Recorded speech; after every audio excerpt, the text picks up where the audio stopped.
Thank you, Dr. Jitendra, and very good afternoon to all of you. And this presentation, I thought maybe I'll include the glass prescription after the cataract surgery,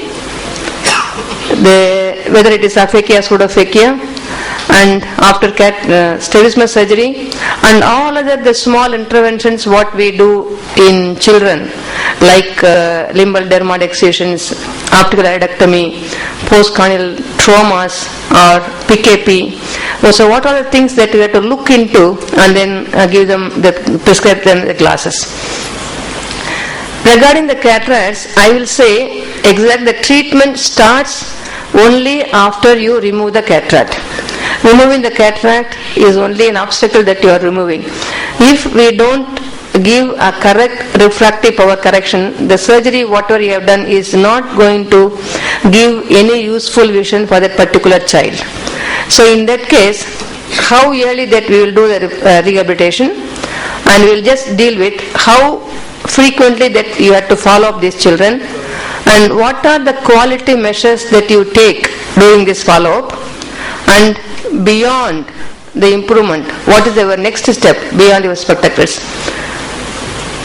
And we all know there are so many factors which influences the visual outcome in these children with cataracts, whether it is unilateral, bilateral, whether there is associated microcornea, microphthalmos, or other anomalies like coloboma. There are so many things it can be there, aniridias, and general global developmental problems.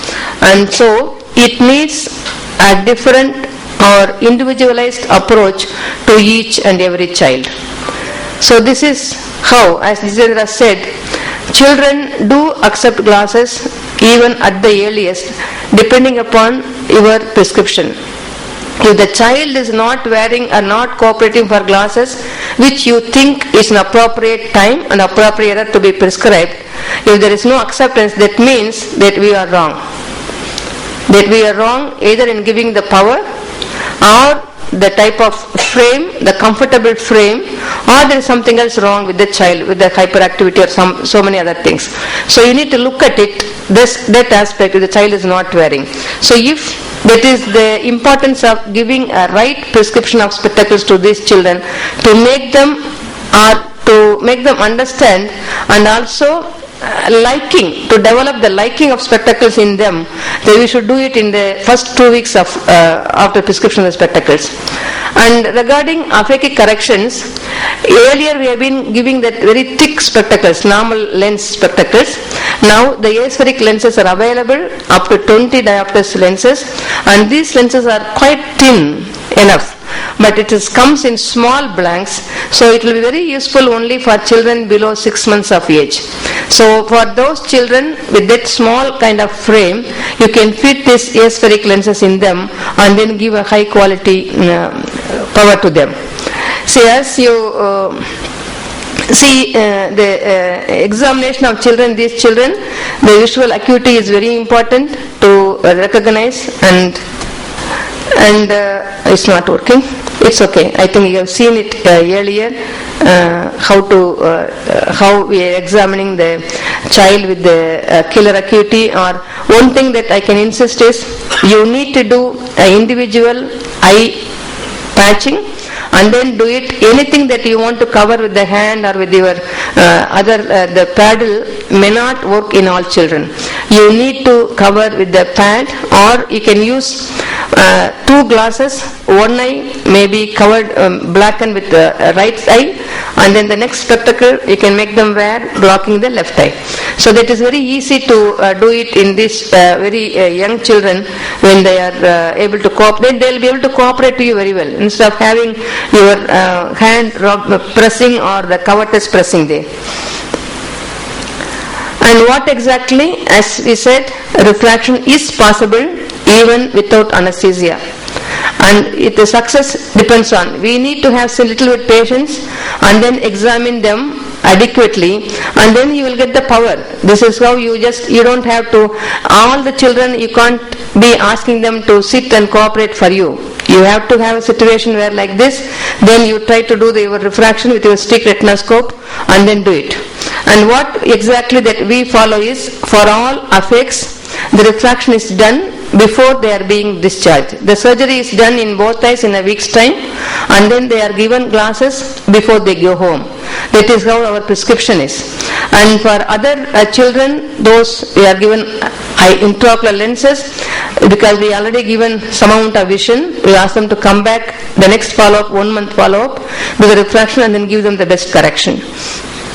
And we decide when to give bifocals or progressives. Bifocals, even affects, should be given even after they should be considered after the age of 18 months, depending upon their developmental milestones, or at the age of 2.5. You should give bifocals for them to have near activity better. Progressive for pseudoaffects, yes, definitely. And older children, when they come to a stage where they can accept your thing.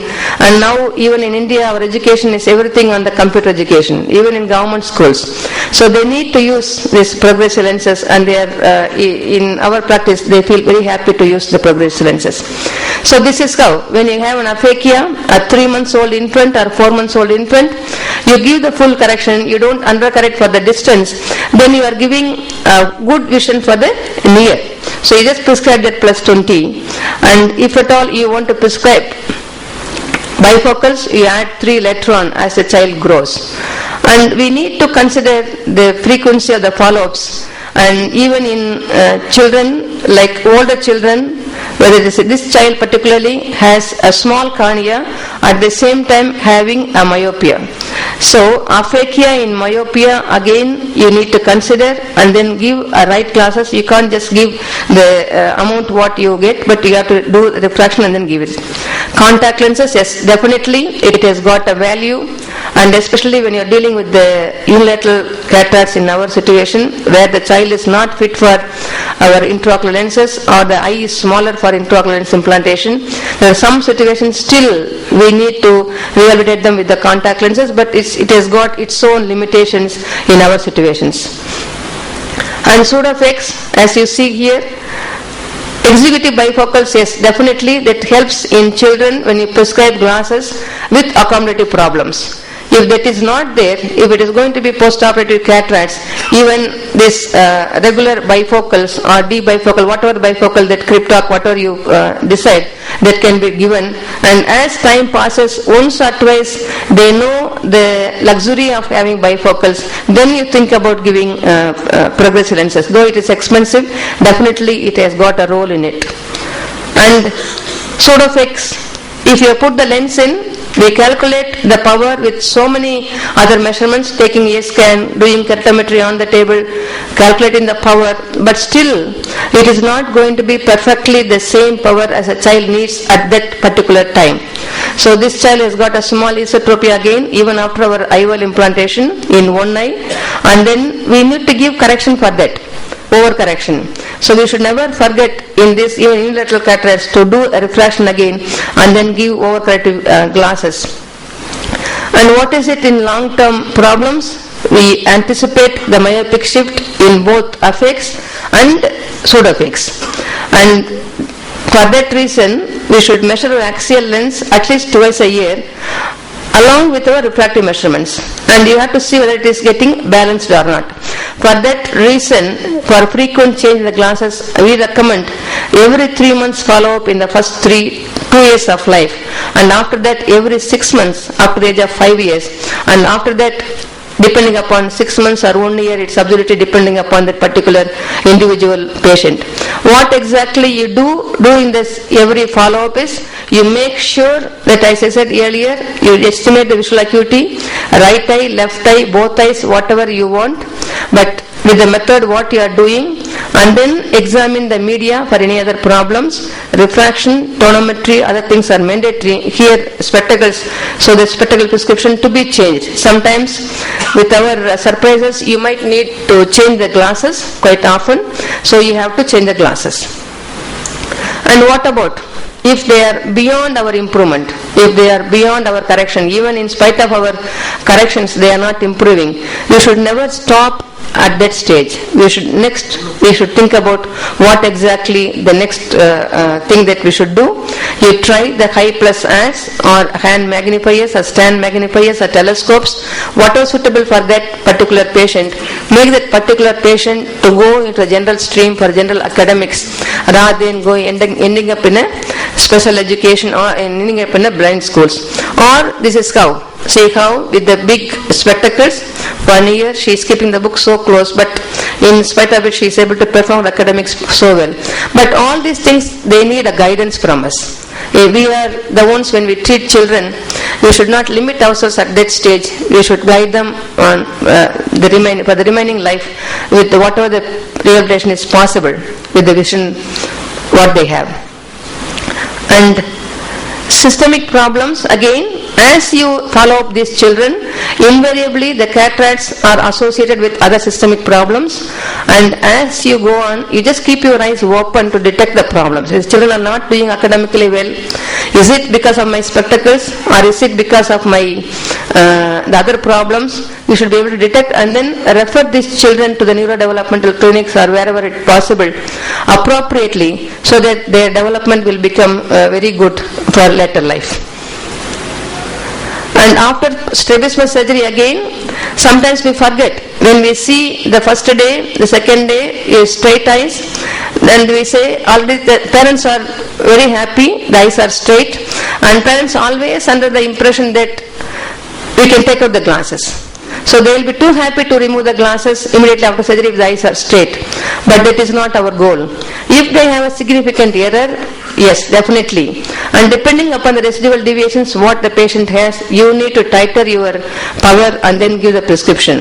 If there is nothing, no deviation, nothing, vision is 6/6, orthophoria, exactly, that plus 0.5, minus 0.5 was there pre-operative, now the child is not accepting, it's okay. But here you have to give glasses, the remaining, the residual power, whatever the power the child needs should be kept in, followed up. As we follow up, if you come across a situation where the child doesn't need it, then you can discontinue it. And other interventions like this, corneal opacity, and then there is an astigmatism. These children will go for amblyopia very fast. Few days to few weeks time, after the age of 5 years, they just go in for amblyopia. So you will think, no, I have done up to iodectomy, I have excised the limbal dermoid, so let us leave the child like that. So it is not proper. Even if they are doing PKP, we should ask them to send the case to you. That means the pediatric ophthalmologist should take the ownership of the patient, and then you should look into the all aspects and then correct the refractive error at that point. And these children, the astigmatic correction especially should be given. It can be corrected up to 6 cylinders, it can be corrected in a special form, but up to 4 cylinders, no problem in correcting the astigmatism with our situation what we have. So in these cases, do a careful refraction, estimate the correct axis. That is very important. If you don't give a correct axis, the child is not going to accept it.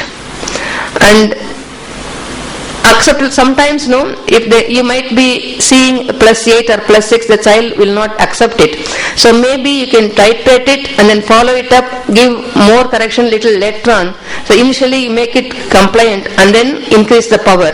But that should not take too long a gap. It should be a frequent follow-ups and then decide on this. And then always the binocularity should be kept in mind when you are dealing with the uniocular cases. Start giving the glasses in that situation, and never forget to give bifocals for pseudofix. And this everything depends upon how early you rehabilitate. Our children, our younger generation is now getting more and more intelligent. They start doing their rear work at the age of 2.5 years. So you should make them the situation, give a situation where they can do the best from their point of view. And the take-home message from here is, the posterior spectacle correction is mandatory in all given situations, including strabismus surgeries. Most acceptable correction to be prescribed on individual basis. Progressive lenses should be considered whenever possible, especially in pseudofix. And follow-up is essential with the change in the spectacles, and you should take care of the child in general globally rather than only looking at the eyes. Thank you very much.